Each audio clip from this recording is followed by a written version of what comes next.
Good morning, ladies and gentlemen. Welcome back to another episode here on European Confessions.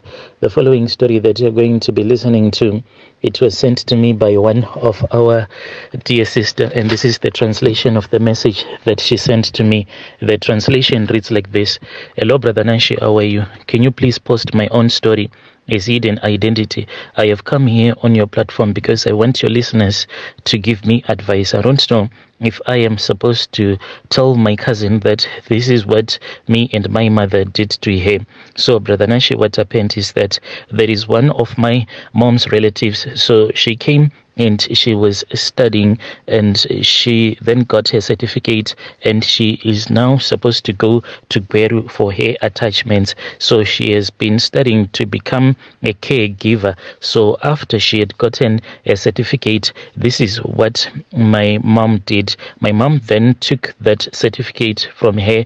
We then went, this was late at night, we went to the graveyards and we went straight to my auntie's grave, and we went to my auntie's grave and we laid that certificate on top of my auntie's grave, and from there on my mom then gave back the certificate to her. So, Brother Nashi, I don't know, what am I supposed to do? Should I tell her or should I just remain quiet? This is my story. Dear listeners, right there was a message that was sent to me by one of our dear sister. Strange things do happen in this world. Just imagine when someone takes your certificate and place it on top of a grave. Then there is another message that was sent to me by one of our dear brother. The message reads like this. Hello, Brother Nashi, how are you? Can you please post my own story as hidden identity? I cannot give you a lot of details, but I want to tell you what happened when I was in South Africa, but I have now moved to another country. Please do not share my details or my phone number with anyone. When I was in South Africa, I then joined this occultic club. So there was this other Nigerian guy who made me to join that occultic club. He was a friend of mine. So after I had joined that occultic club, I was then told that a sacrifice was going to be needed. So I agreed, and I agreed to sacrifice my mother.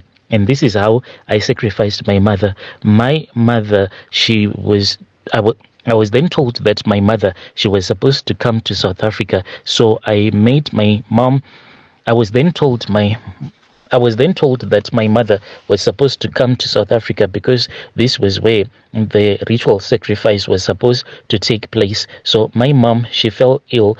I then told her that she was supposed to come to South Africa to get her treatment, since here in South Africa there are some good hospitals. When she came here, I was staying with my mom. It then happened that, like, my mom, she got so sick, and I was told by the occultic brotherhood that I was not supposed to call the ambulance. So my mom, she got so sick, then she passed away. This was somewhere around 4 p.m. So from that time, we only called the ambulance. This was the following morning. So throughout the night, there were a lot of rituals that were taking place. For instance, they came, a group of Nigerian men, as well as some guys that are from Zim. All of them, they were wearing red garments. And then I took them to my bedroom where my mom was sleeping on my bed.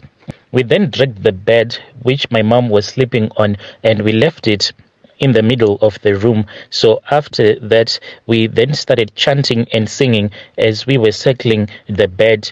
As for the other Nigerian guys, they were wearing face masks because my mom was not supposed to see their faces. It was only I was the one who was not wearing a mask because she was supposed to see that her son was the one who had sacrificed her. So we kept on singing and calling upon the names of different demons. Finally, my mom then passed away. After my mom had passed away, I was then told that the sacrifice had been accepted. We only called the ambulance, and when the ambulance came, it was the next morning. They then said that they cannot carry a deceased body, and they then said that we're supposed to inform the police. So we did.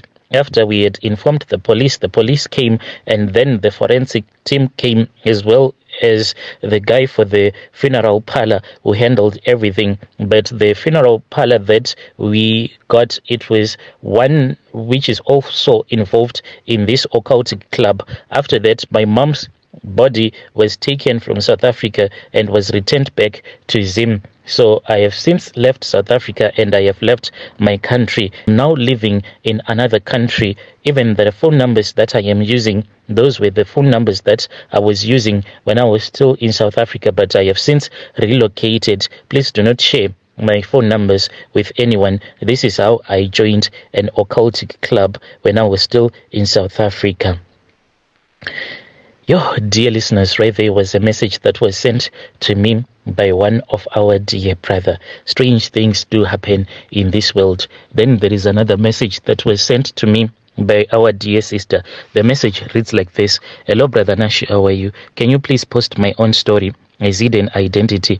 I have come here on your platform because I want your listeners to assist me. So my mom and my sister, they're like a tag team. Whatever my sister does, my mom will always support her. So it is a well-known fact that my mom helped my sister to bewitch her husband. Even right now, when I look at my brother-in-law, who is my sister's husband, you can see that he is no longer a man. He is more like a woman, because what my sister does most of the time is that she can just return back to Zim without informing her husband, leaving her husband here in South Africa. And when she goes to Zim, I know that she will be cheating on her husband because she is dating this other guy who drives this other bus that travels between South Africa and Zim. So she can go to Zim and stay there for almost 4 months whilst she is there, and her husband does not even question my sister. So what happened was that my sister, she ran away from home and she came to South Africa. And after she came to South Africa, she then started dating another man, and that was when she called me and she told me that she wanted me to come to South Africa and to join up with her. So I started staying with her new boyfriend, and she forced me to date this other guy.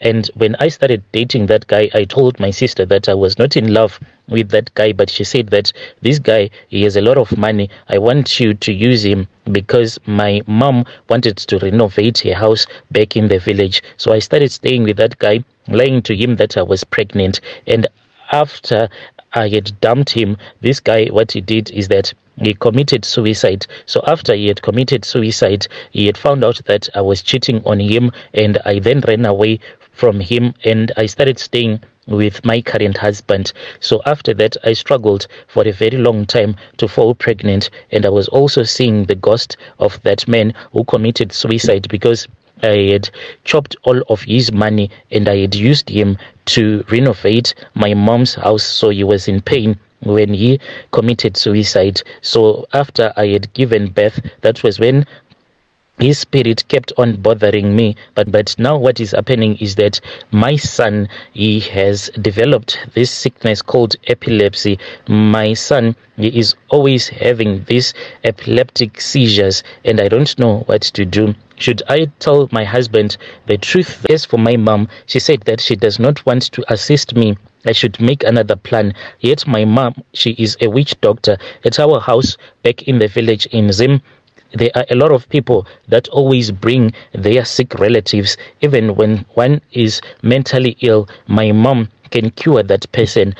Now I am stuck. My mom hates her grandson. She hates him with all of her heart. As for my sister, she said that she does not want to assist me as well. So I am stuck and I am confused. I don't know what exactly am I supposed to do. Dear listeners, right there was a message that was sent to me by our sister right there. Please let us try to assist her in the comment section.